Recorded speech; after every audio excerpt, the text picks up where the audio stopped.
Assalamualaikum warahmatullahi wabarakatuh. Yang saya hormati Bapak Bonda Cisep Haputro MKOM selaku dosen mata kuliah literasi digital.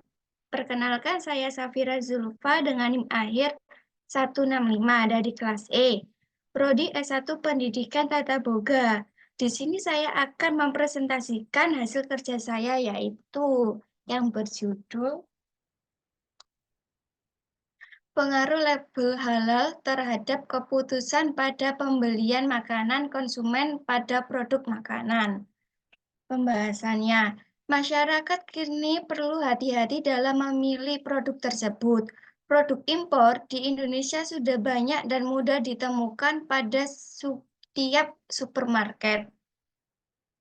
Makanan impor yang telah beredar terhadap berbagai kemasan dan varian rasa yang menarik membuat para konsumen tertarik untuk membeli produk makanan impor.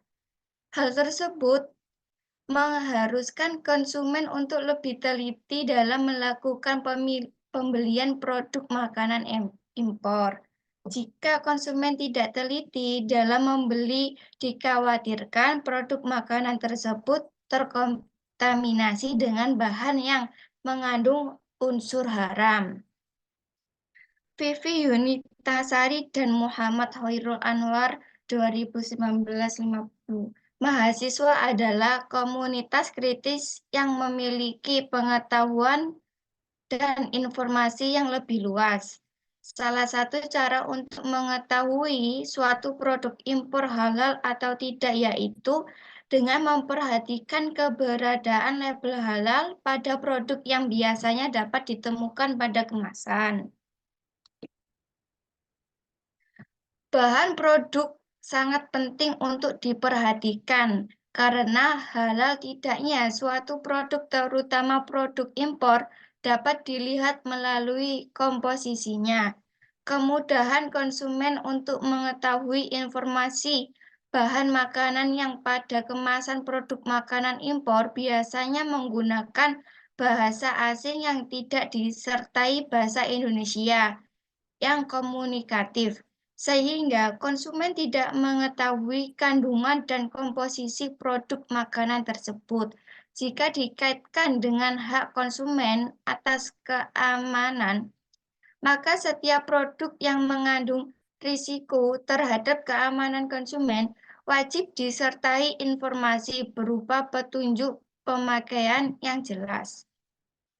Seringkali informasi data yang tercantum dalam kemasan produk makanan Indonesia dimanipulasi yaitu dengan menyembunyikan penggunaan bahan dan bahan kimia berbahaya yang terkandung dalam makanan di antaranya formalin, borak, dan rohdamin B yang biasanya digunakan untuk mengawetkan mayat dan sebagai pewarna makanan. Kewajiban label halal merujuk pada Undang-Undang Nomor 33 Tahun 2014 pada persoalan jaminan produk halal UU JPH, di mana ketentuan pelaksanaan kegiatan sertifikasi halal ini dilaksanakan secara bertahap sehingga tahun 2024. Terutama pada produk makanan dan minuman yang ditawarkan oleh pelaku usaha mikro kecil menengah UMKM. Hal itu juga telah diatur dalam peraturan yang dibuat oleh Pemerintah Nomor 9 Tahun 2021 tentang penyelenggaraan bidang jaminan produk halal yang tertuang pada pasal 2 menyatakan bahwa untuk setiap produk yang masuk diedarkan dan diperdagangkan pada wilayah Indonesia wajib berkepemilikan sertifikat halal. Pembangunan dan perkembangan perekonomian, khususnya di bidang perdagangan nasional, telah banyak menghasilkan berbagai macam produk-produk baik, barang maupun jasa yang dapat dikonsumsi oleh masyarakat. Apa itu sistem jaminan halal?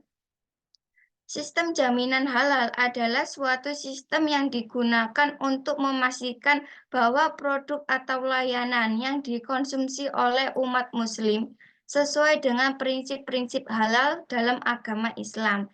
Sistem ini melibatkan proses pengawasan dan sertifikasi yang dilakukan oleh lembaga atau otoritas yang terpercaya dalam mengidentifikasi, mengawasi, dan mengesahkan kehalalan produk atau layanan tersebut.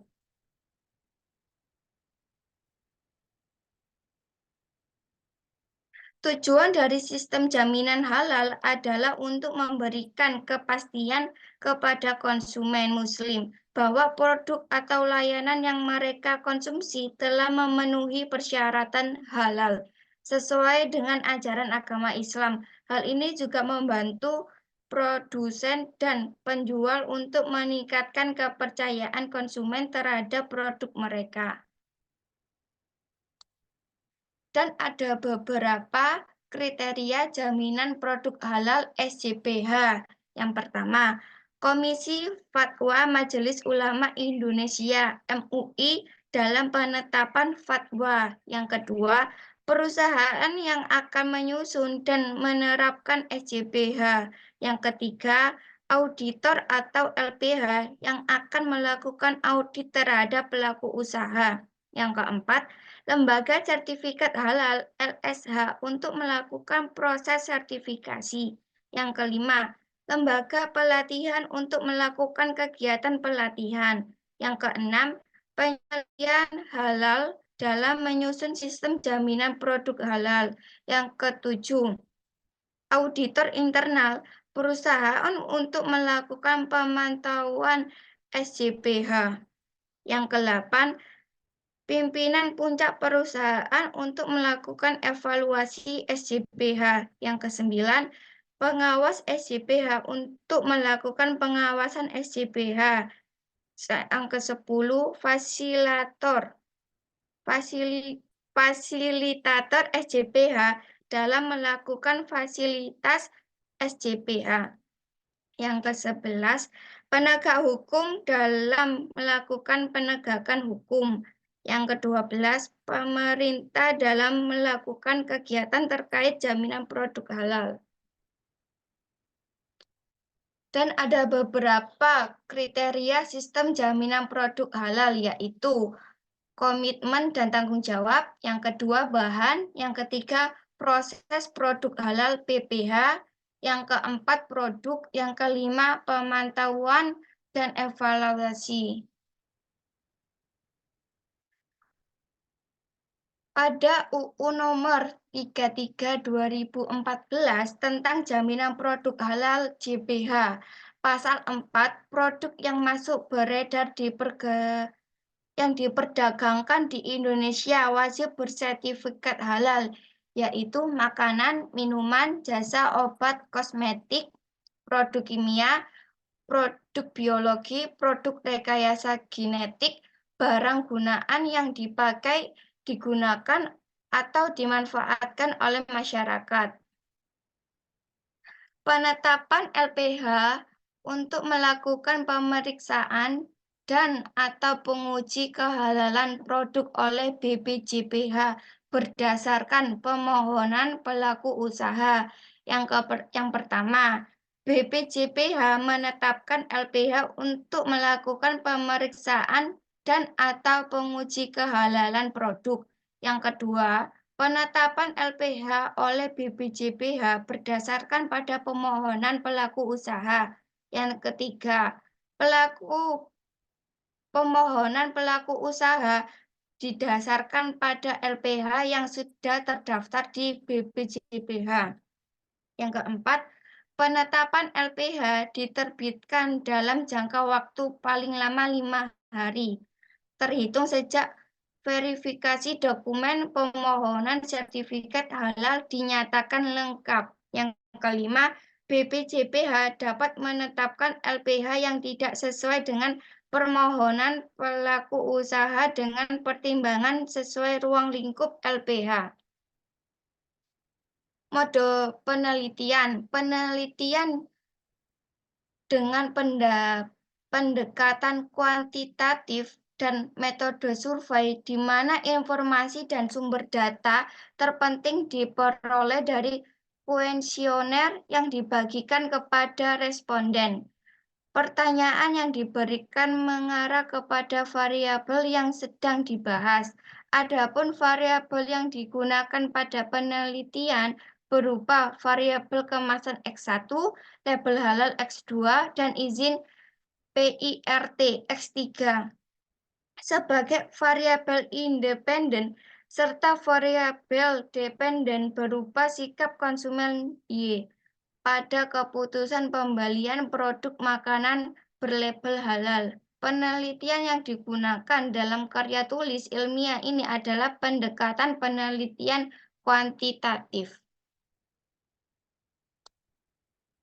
Hasil penelitian sesuai dengan hasil dari penguji menggunakan analisis regresi sederhana pada variabel label halal yang variabel keputusan pembelian produk makanan dapat disimpulkan bahwa terdapat pengaruh signifikan dari label halal terhadap produk makanan dengan nilai terhitung variabel X adalah 5,664 lebih besar dari nilai tabel 1,98397.